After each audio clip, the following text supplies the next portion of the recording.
Defense alone, not even the Department of Energy that runs the nuclear stuff. Department of Defense has produced over 27,000 toxic hotspots. I had to read that again. 27,000 toxic hotspots on 8,500 military properties. Now, toxic hotspots, that doesn't mean radiation, but it means between toxics and radiation. There's 27,000 of them on 8,500 locations. I calculated, this is just my internet search, and my friend who is in the military knows all about this says, Kathy, you can't just count what's on the internet. They don't put everything up there. But let's just count what's on the internet, because that's all I can do. Nobody's calling me to give me more information. They don't want to talk about this. We have used more uranium, depleted uranium, I'll call it for this purpose. We've used more of this substance in the United States than we used, or they claim to have used in the first Gulf War in Iraq. I calculated, finding every base that I could, how many thousands of tons, how many tons. I found 457 tons. But they say in Iraq they use, I hear anywhere from 315 to 350. So 457 tons of DU used in the U.S. That's what I could find on the internet. And I know it's much higher than that.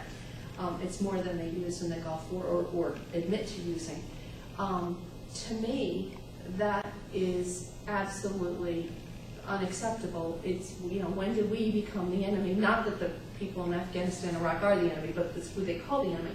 We are the enemy.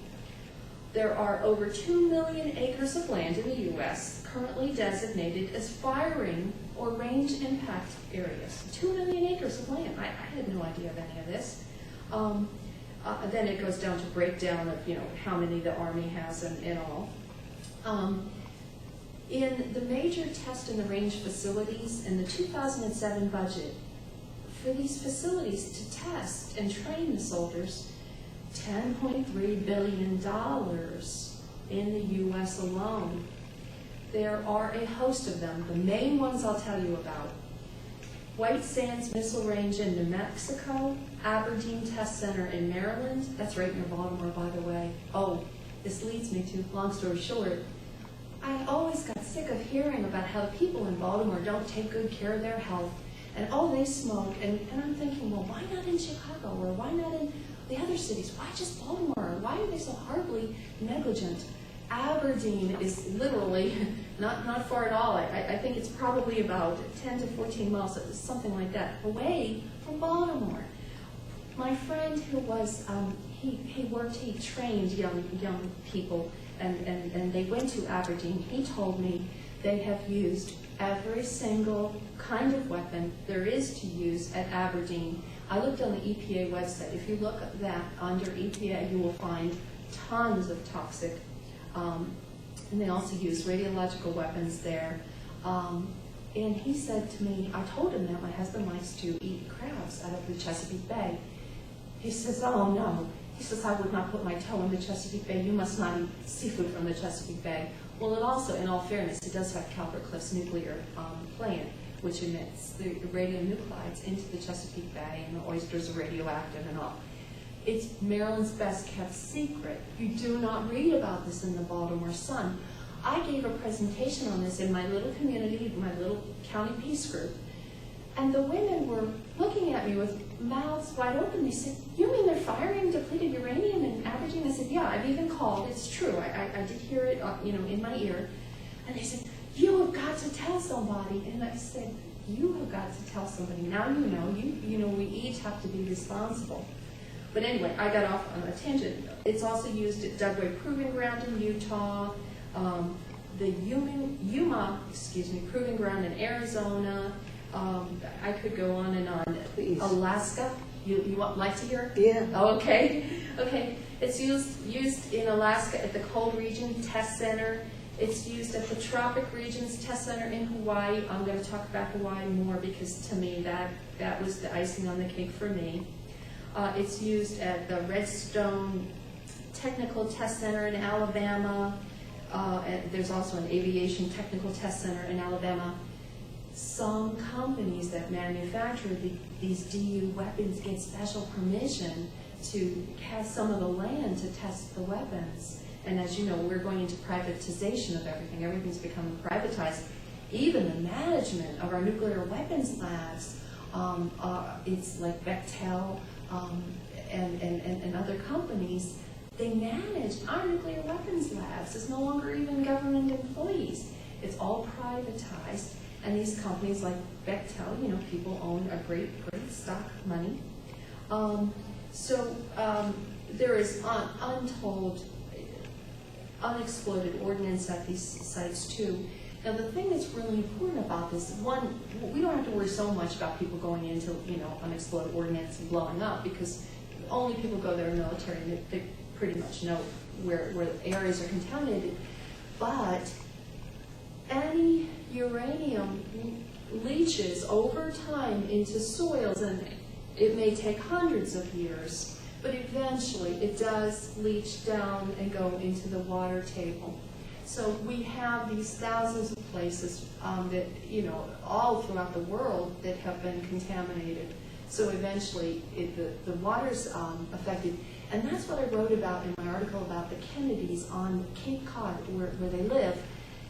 That reservation had toxics that went down into the water supply, and that's the water supply for Cape Cod.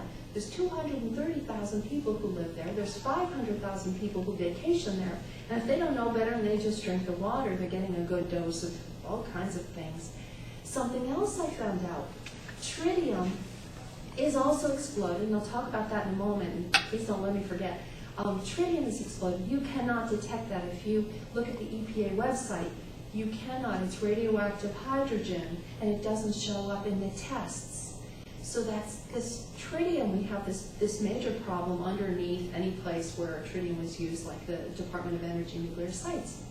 We also have the problem that EPA, they require all the places to send in the report of, you know, how much uranium is in the water, and only a very small number, I'm going to try to find this number, a very small number of them report. And I'm thinking, how do all these districts get away with it? And one day I realized, well, what would behoove the government to come down hard to tell these counties where depleted uranium was used, or any kind of radioactivity material? What would behoove them to come down on them for not reporting? Because if people in communities actually know that there is great radiation in their water, or any toxic, you know, it's a concern, of course. So there's this big cover-up. EPA is not even supposed to be handling the radionuclides. And this is very, very interesting. But that was taken away. That's not their baby, the EPA. It's supposed to be Nuclear Regulatory Commission and Department of Energy, and Department of Defense. They're the ones who handle radiation. So EPA could be filled with the nicest workers in the world, but their hands are tied. And from what I hear on the inside, EPA people, you know, good-hearted environmentalists are very upset. So I had talked earlier about these sites and who's at risk. Well, Native people. At Los Alamos National Laboratory, it's very close in proximity to a reservation called the San Ildefonso Indian Reservation. And then at White Sands, where they do nuclear material testing, it's the Apaches. And then at Nellis Air Force Base in Nevada, it's the Moapa River Indian Reservation, and Dugway Proving Grounds, it's the Gauchute Indian Reservation. So the point of the matter is that they're really, really getting slammed, and the Shoshone people. It goes on and on. I wrote an article, it was about a year and a half ago, it was January of 2007. I had found out in December that my friends who live near San Francisco are at great risk. And I called one frantically up after I had read this. See, I do a Google search, anytime anything is printed on the internet that has the words depleted uranium, I get a message that alerts me. So I read this article about depleted uranium in California near San Francisco. And as the crow flies, it's about 40 miles away. And long story short, there's a Livermore National Laboratory, and at their Site 300, since the 1950s, it looks like 1955, although I've proven it started in 1960 for sure, they have been exploding depleted uranium into the air, as well as tritium. And this, as we explained, as we went into earlier, this doesn't just affect the people in the Livermore area, it goes out depending on the wind direction. So they have a permit to explode 1,000 pounds a year of chemical toxics and radioactive materials. What went up in arms, and I wrote this article, it was huge, it went into the UN Observer website and all, is depleted uranium poison targets U.S. citizens. I said, you've got, in a 50-mile radius of San Francisco, you've got 7 million people who live there. If you go out to a 100-mile radius, you've got 10 million people. They're exploding depleted uranium and tritium into the air, 1,000 pounds a year. Now that was upsetting enough. When I found out that they've upped it, and they've been trying to get 8,000 pounds, I lost it, and I said, no matter what happens, I cannot keep this quiet. Not many people are writing about it. John Upton wrote about it, Bob Nichols wrote about it, I wrote about it, and another fellow, Mark Drolet, wrote about it. And all you have to do is depleted uranium plus Livermore at Site 300, do Google search, you'll find the articles that we've written trying to let the nation know. Now remember again, what they found in Europe is that it travels through the atmosphere thousands of miles. So I realized, all of a sudden, I put two and two together. I said, wait a second, this isn't a Livermore, San Francisco problem. This is going over, just like the atomic clouds. This goes through the winds, and in the right wind direction, 22,000 miles or whatever I am over here, we're getting it too. It blows through the winds. So this has been, let's just say, a wake-up call. A lot of people from San Francisco were upset. And to this date, the lab is still trying to push for this to happen. They really want to explode the 8,000 pounds in a 50-mile radius of 7 million people. And to me, they made a huge deal. It was allowed to be all over the media that they were going to spray moth spray, which is bad. It's a chemical. It was never used before, and they shouldn't do it around the whole San Francisco, San Jose area, Sacramento. They should not do that. But there's been the media almost silence, except for the small independent papers. Nobody will cover the uranium blasts at Livermore. So that is still ongoing now, as if that's not bad enough. There's about 6 other chemical toxics as well. And I did bring a list if anyone would like to see it, because I got a copy of the application. And these include toxics such as carbon monoxide and cyanide, chloroform. These things are known toxics, and 3 of them are known to be chemical warfare agents. So a couple friends and I are thinking, what are they doing? Why are they exploding chemical warfare and weapons of, literally weapons, some people consider weapons of mass destruction, or at least weapons of indiscriminate effects in San Francisco, in the U.S. air. So we don't know, and I'm not going to guess. And some people are saying, oh, it's a huge experimentation. They did human radiation experiments for decades in the U.S., and supposedly Clinton said it's all stopped. There are those who say maybe they're still doing it. We don't know. Maybe they're watching health effects. Maybe they're actually just benignly saying, well, it's not that much, and it's, we're just using little bits, and we just want to see how this stuff explodes so we can see how to poison our enemies overseas. We don't really know, because that's the kind of thing you hear, why they do these explosions. There are, like I said, there are so many sites that, you could teach a college course on how to radioactively contaminate the U.S. Nevada test sites, we all know that's the site of the atom bomb, and they have got all kinds of things going on there in big amounts. That's their largest radioactive explosion center. Jefferson Proving Ground is interesting. It's a proving ground that is now being decommissioned, and they are trying, or people at least are trying to push them to decontaminate this area as best as they can, to remediate it. It was estimated to cost $7.8 billion to do this, but yet now that was years ago, and so now I know it costs more than that. So that's just one place, and what many of us think is that what they like to do is say, well, we'll clean it up a bit and then we'll put it back into circulation.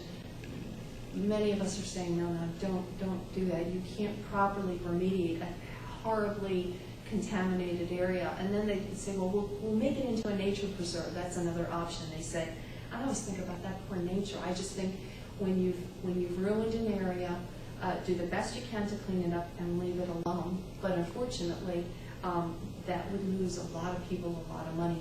So they like to sell it. In long story short, in San Francisco, in the neighborhood called Hunters Bay, Bayview, they had a nuclear weapons facility there, and they sold it to a company that is now trying to build homes. The company is Lennar, and I've been trying to find out a little bit more about what are they going to do before they let people live there, because the military is very anxious to sell it to a developer and get it off their hands. And it is greatly disturbing to me that they're doing this. So the sites go on and on. If anyone is interested in finding out, well, where are the radioactive sites where they've used things, you can contact me. I can help you find that. I'm very, very good at finding all these contamination sites.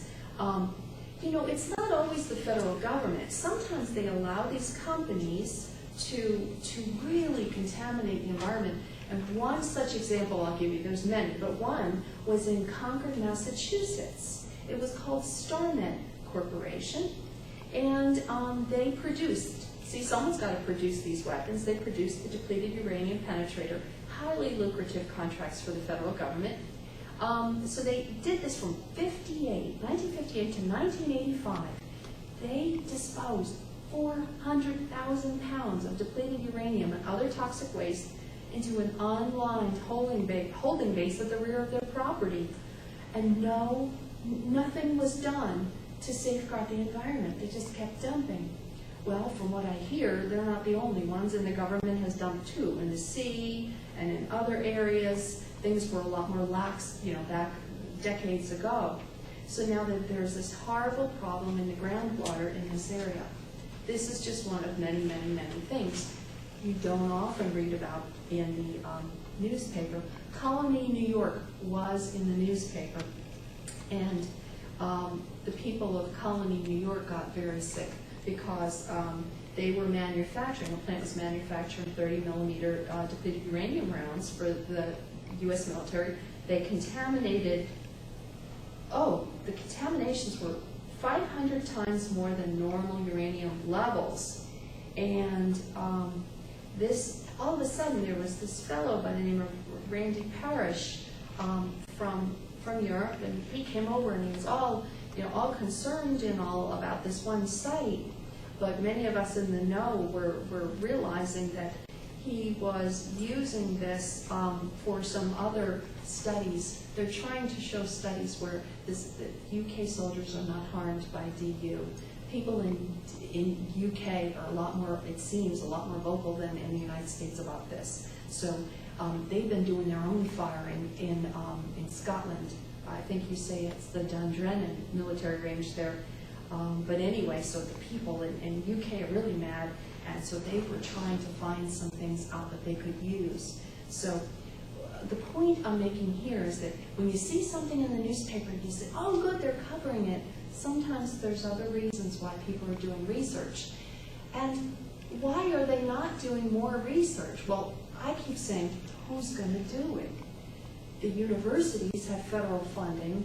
they're not going to volunteer because they might lose their federal funding if they blow the whistle, you know. But there have been scientists, good scientists, who work at universities who want to do this research, but their projects don't always get approved, of course. So it's very difficult. We don't even have, except for Uranium Medical Research Center that I know of, or that any of my friends, no one knows of any independent people doing this. Where's the money going to come from? And so what a fellow and I were talking about yesterday is that we, the people who realize that there are risks, either A, have to get the government to do these things that we feel are right, or B, do them ourselves. So this is a big area for activism for the future. Here, I was dismayed when I found out that they had been firing depleted uranium for years at the Eglin Air Force Base. In Florida. To me, it was just like Florida's vacation place and a place where all the retirees go. They're decommissioning it now, but they tested all kinds of depleted uranium. They used, my figure shows, 220,000 pounds of DU penetrators there. So, also Missouri. Tennessee is terribly contaminated because of Oak Ridge National Laboratory. That emits the radionuclides into the air as well as into the ground. There's firing ranges all over, Vermont, New Jersey. I found the number I wanted earlier. Uranium in the water, out of 39,751 local sites that are supposed to report what's in their water to the EPA, only 226 have reported uranium. And that was my last year's number. I'd love to look at it now, it might even be less, but 226 reporting their uranium levels out of 39,751. That's terrible. What I wanted to talk about is Hawaii.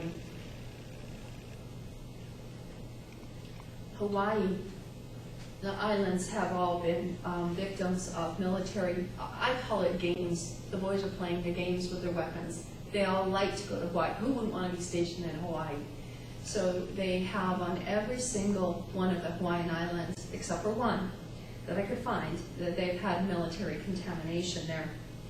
And long story short, people in Hawaii are closer. The indigenous people, whenever you get people who have a long history together, they seem to be very close. And they've also attracted some people not from there originally who have helped them.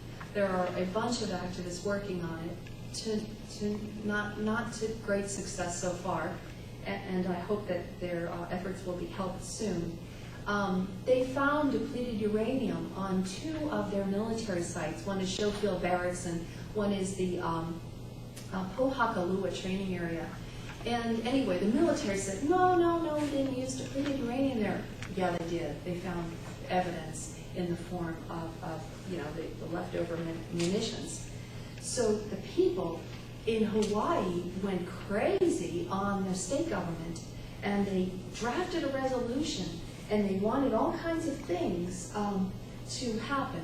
They wanted to have air monitors put up so they could see if there's high levels of radiation. They wanted, of course, the area cleaned up.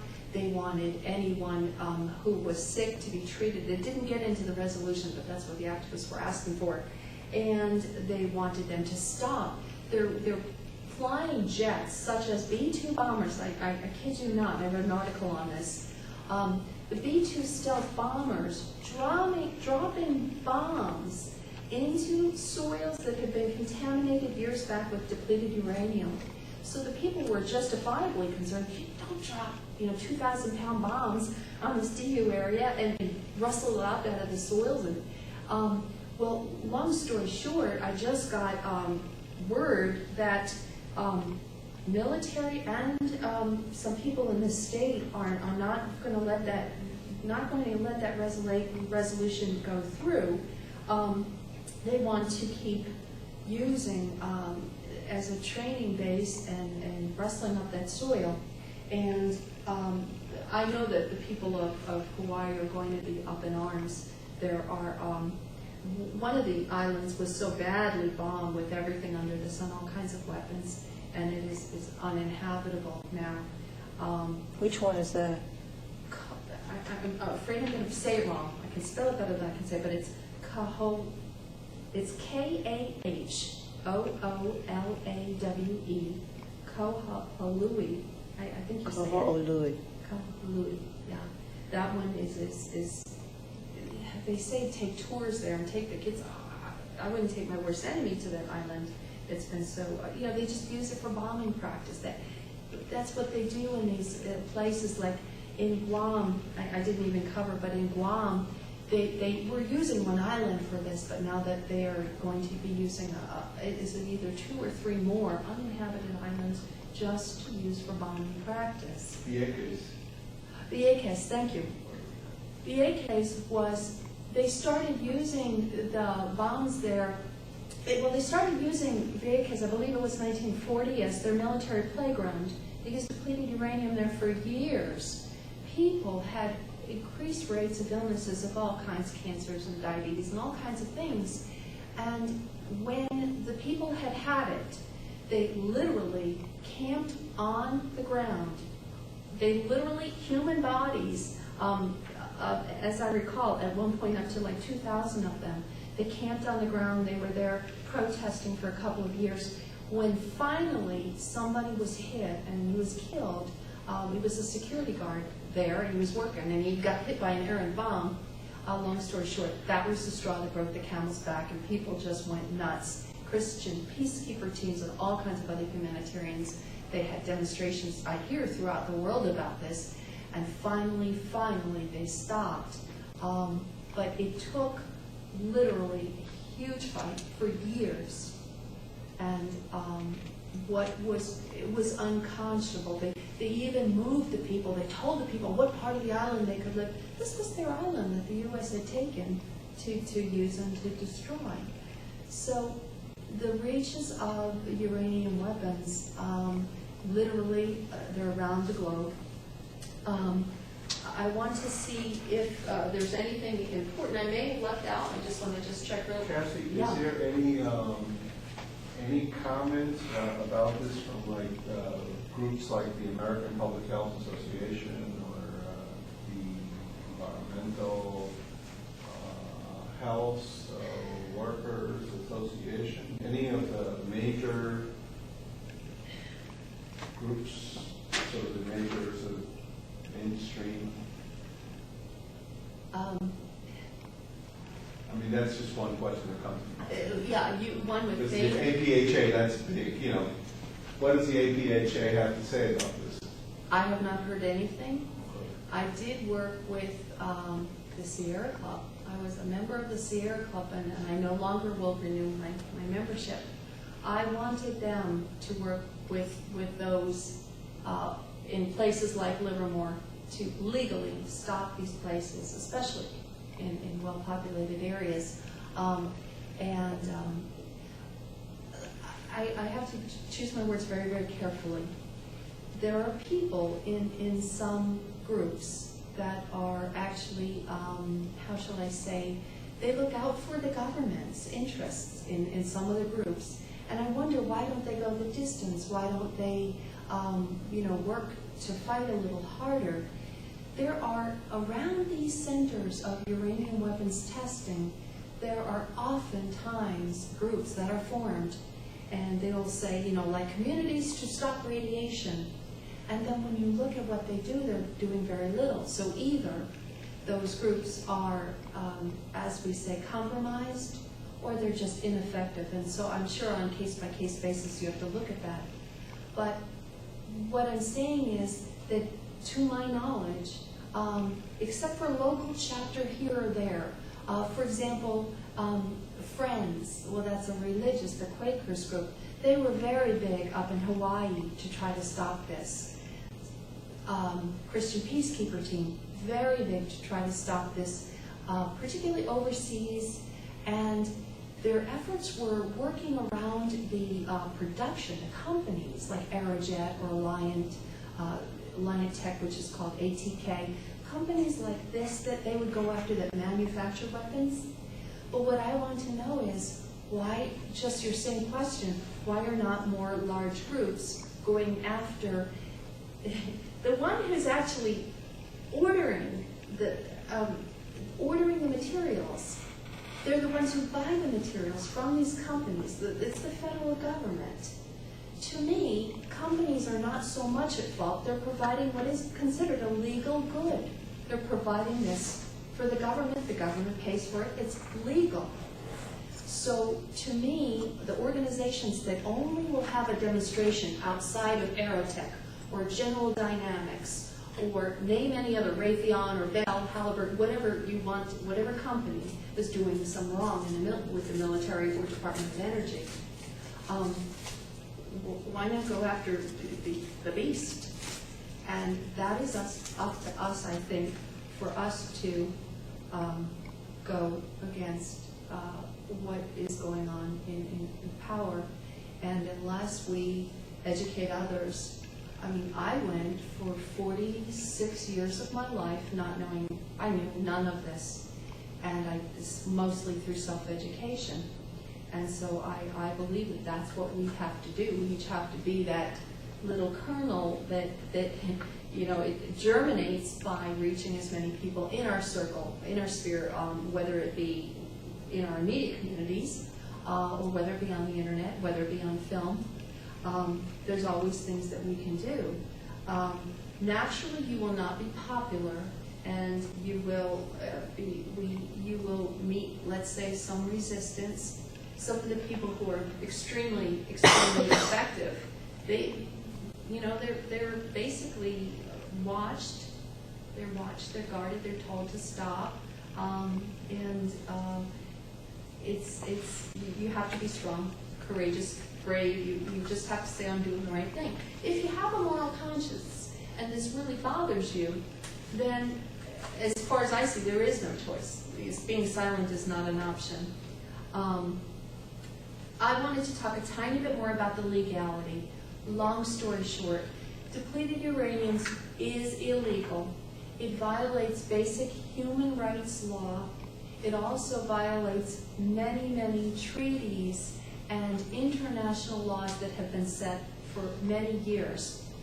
The UN has put out 2 resolutions, one in '96 and one in '97, and the UN actually said you may not use, and it named depleted uranium, cluster bombs, and all kinds of other weapons as well. So the UN is against it already. Geneva Protocols, the Hague Convention, there is a very long list here, and it's boring to hear them all, but what the essential thing is these weapons are already illegal. They violate human rights also of Americans. I did an interview, it appeared on Axis of Logic. It was with Karen Parker, who was a UN attorney, and she actually helped write the guidelines for the UN resolutions in '96 and '97. Anyway, to make a long story short, she said even in the US, when they explode depleted uranium or any harmful substance like that into our air, it's a violation of our basic human rights. We have the right to safety and security, and there are many, many other rights that say international law, you may not harm people on purpose. They know that they're harming us with these weapons. So, this is illegal as well as amoral, I believe. But what's the hope? What's the good part? Every now and then you come across a community so gung-ho and determined that they're going to stop it. What I found is, when it's in my backyard, I care more. Long story short is that someone in my own family didn't want to hear anything I had to say about depleted uranium. You know, who cares? You know, it's someone else's problem. It's important, but let's let someone else worry about it. When I said that this man's family was going to be impacted because he lives near Aberdeen, he said, you know, look on his face changed. Aberdeen, depleted uranium, it was in his backyard. All of a sudden, he took a different stance, and now he will talk about it. And I think that's the key, is to find, if this affects us, then we're more likely to be empathetic in thinking about, well, how does it affect people overseas? Because as we know, what we've done so far in trying to stop wars and uranium weapons use overseas has not been effective. But there is, once in a while you come across something. The Sierra Army Depot used to explode. You know, when there were radioactive weapons the government no longer wanted, Sierra Army Depot was one of those places. They call it decommissioning or demilitarization. And they did that, by the way, in VAKs and in Hawaii. They want to do that. And they just burn it, explode it. And as we said before, it's pyrophoric and it goes everywhere out in the atmosphere. The people in a whole bunch, the native people were instrumental in getting this done. And a lot of community groups, you need a big, strong support. And they went to the National Environmental Law Center, and they actually got this exploding and burning of radioactive substances stopped. This is one of those rare instances. People can make a difference. The people in Hawaii were very angry when this huge, they call it super ferry, that's actually being designed to transport tanks. But they were very upset about the super ferry that was going to go across the harbors in Hawaii from island to island because it would wreck a lot of things, environment and all. They literally staged a human, like a block, people with canoes and kayaks and in the water, families, people bringing their kids and grandkids. That no, you're not going to do this, you're not going to destroy our environment, you know, our lovely waters and our wildlife, aquatic life. And they were effective in stopping the super ferry from going, at least on a temporary basis, because the military couldn't shoot them. And you know, so it was a nonviolent resistance, and that was used in VA case, and that worked too. But what it takes is people can't do these kind of actions or take legal action unless they know there's a problem. And again, that's why I do this. Any other questions?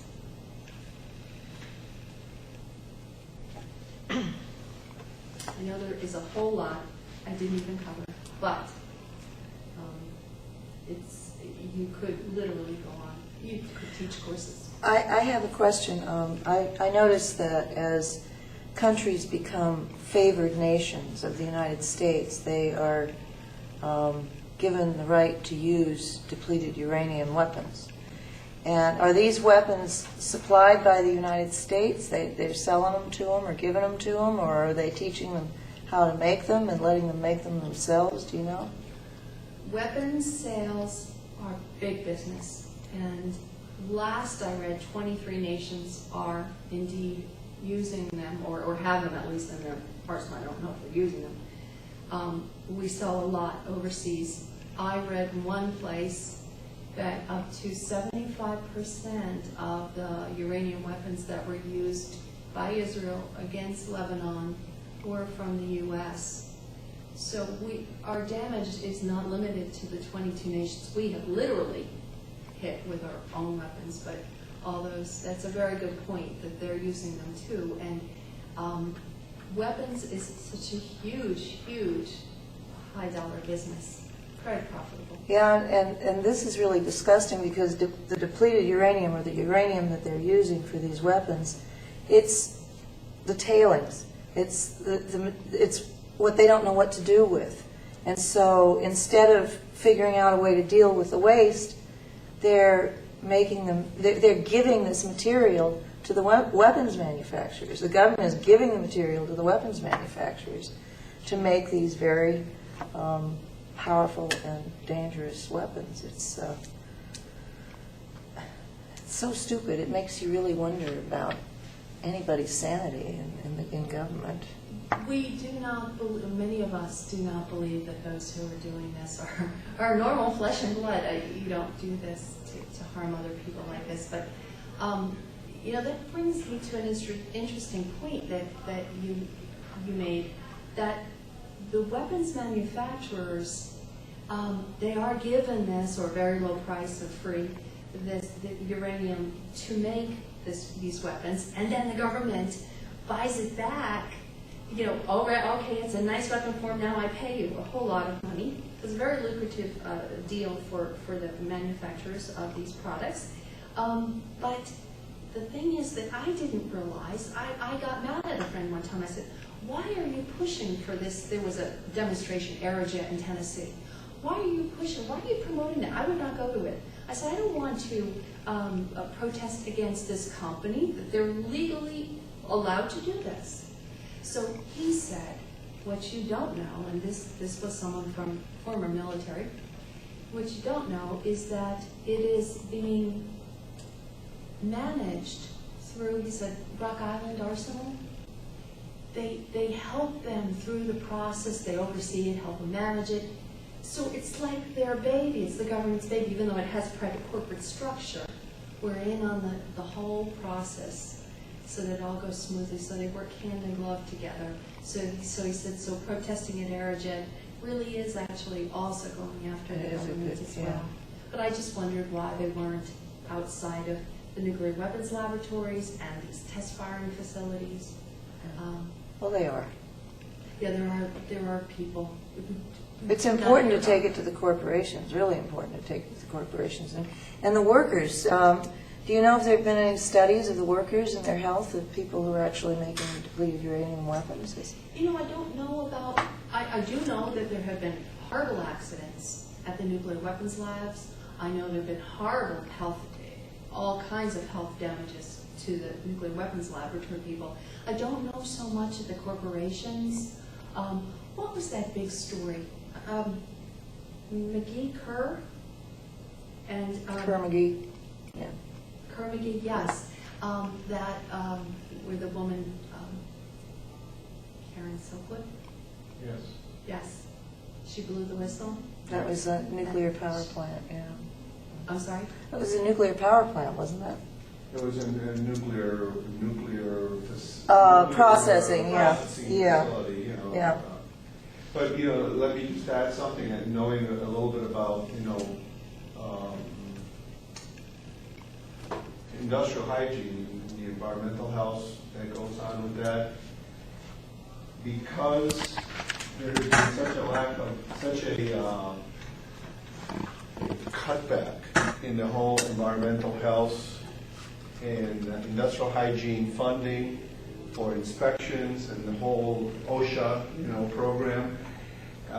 You know, many of these companies may not be getting inspected, and if an accident happens, it may or may not be reported unless it's something big. And because they are selling, you know, DU weapons as basically harmless, you know, you see the documentaries where the one where Roki is, where they have the A-10 flyer, the pilot, you know, actually with a round, you know, whatever it is, 20 millimeter Yes. from the machine guns that this thing has that fires, you know, like you said, 1,000 per minute.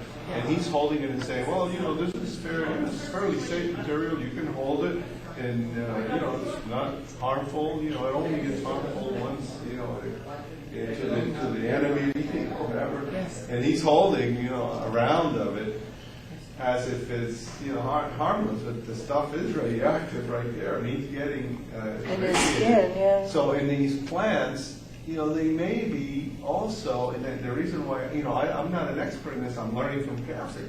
So my question to her was, well, what's public health doing, you know? And they're not doing anything. And so what's happening at these plants? Well, you know, nothing may be happening at those plants. I don't know, I'm curious. I think it's a really good question. But, you know, if it's being sold as safe, like the Iraq veterans mentioned, you know, in their panel, that they were told that you can sprinkle it in your Cereal. you know, your cereal and eat it, you know. Right. So, you know, what are these workers being told at these plants? Right. The Probably not much. Probably not much. Yeah. Most likely because the history of industrial health safety, industrial health hygiene and health and safety in this country is abysmal. You know, and workers being told, you know, just do your job, or, you know, we got a line of people, you know, that are, you know, waiting to do what you're doing, buddy. You know, shut up and do your work, you know, and they know that. because that's the culture and industry.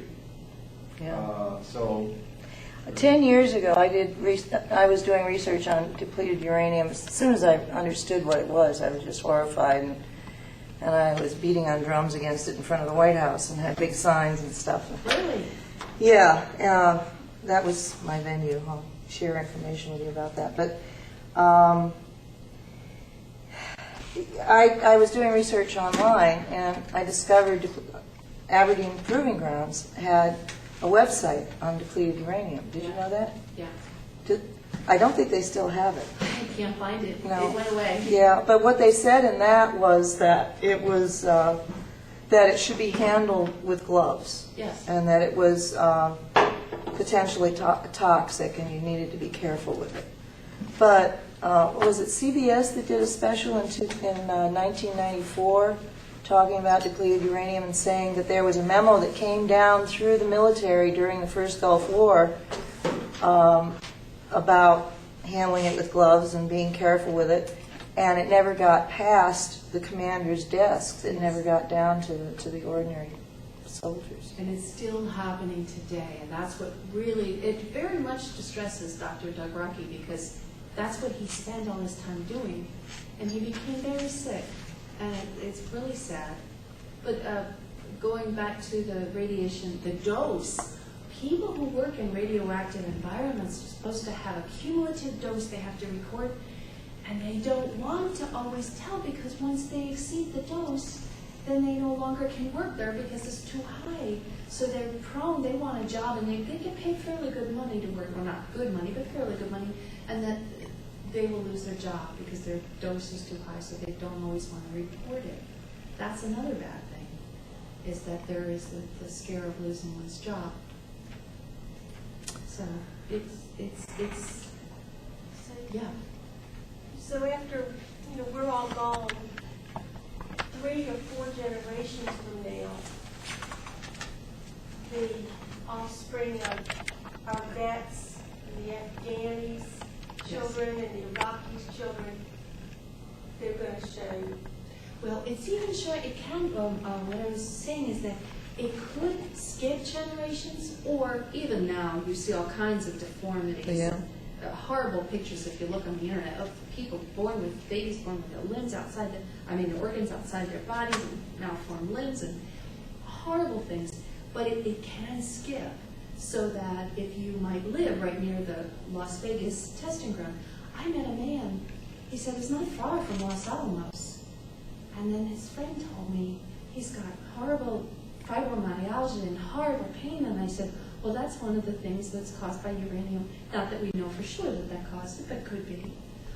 So it could reach that generation where he gets very sick. And it can also affect generations to come, even 3 or 4. It can skip. So his child might be okay, and that child might be okay from that child, but then the other grandchildren, great-grandchildren could have a birth defect or any kind of abnormality. So, if you think about it, we're putting something in the environment that lasts billions of years, and it harms life. There's no doubt radiation harms life. That's well proven scientifically. To me, it's nothing short of madness. Karen Parker, the UN lawyer, actually says, when you use depleted uranium in a nation, it is genocidal because it affects future generations, the cells, forevermore. So,